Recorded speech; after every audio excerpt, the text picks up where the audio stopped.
I read somewhere you made soundtracks or music for soft porn stuff. Yeah. Is that true?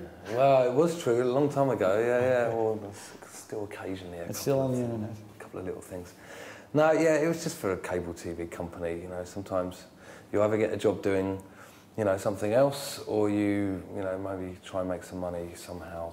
At least it's related to music, and sometimes it can be fun doing some really dodgy Euro house tune with a thrash metal guitar and a sort of violin line over the top that you wouldn't normally get to do any other place other than a sort of porno channel. Yeah. So what's the exciting thing about that, to do something that's not necessarily your taste? I think you learn a lot, you know. I mean, I think you learn lots of things, especially like to produce things and to compose music. If you get asked to do something you wouldn't normally do, and it challenges what you can and can't do. You know, with Tunng, we know it's from the heart and it's what we like, and it's how we like to play music. But so it's, you know, it challenges us as you know, what we want to do. But if someone asked me to do something else that I would never normally do, it's kind of, yeah, I think you learn quite a lot from that. I think sometimes you get ideas as well, because we've done a couple of little things that aren't really Tunng, and you don't really, you don't have that worry as to whether it's going to be any good or not. You just, you sort of just do it without any real concern for how it turns out, because you can always change it later, and it's not going to be your record that you put out. So in that process, I think you get new ideas sometimes, and also find that things you maybe wouldn't have quite dared try before can work. Can you give an example from something that turned into a... I don't know if we're allowed to talk about it, are we? But we've been involved with...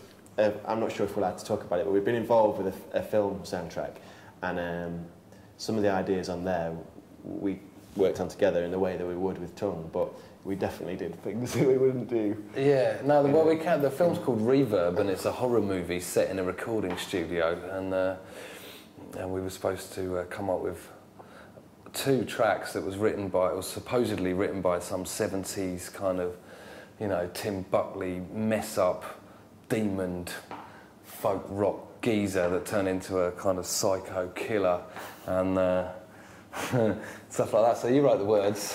But yeah, I don't know, but it's just for fun, you know, and stuff like that. So. Yeah. And how do you Sam, you wrote the lyrics? That's totally different from what you would do otherwise?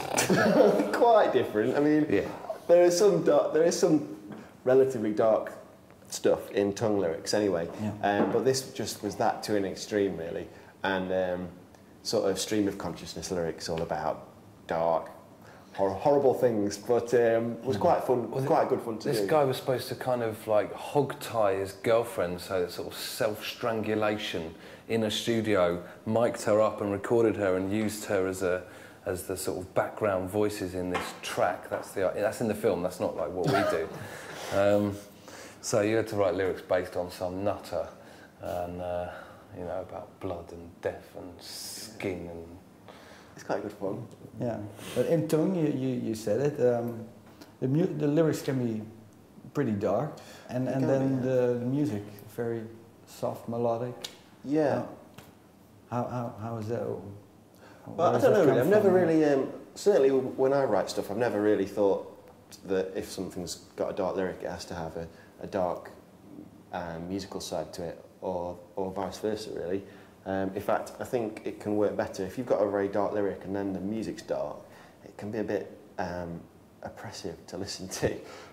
So sometimes you can counter that by having kind of really cheerful music, and you get the listener in with the music, and then you give them pain. I mean, it's not that dark. I mean, even some of your dark lyrics aren't. If you actually listen to the poetry and the songs, they might appear dark, but they've got dark imagery. But they're not that dark, you know. It sounds a bit cheesy, but I tend to use dark or unpleasant images to highlight positive things or positive opposites to those things. So they're not necessarily that. The messages in the songs aren't necessarily that down. It's just that some of the images are a bit dark. Yeah, all right.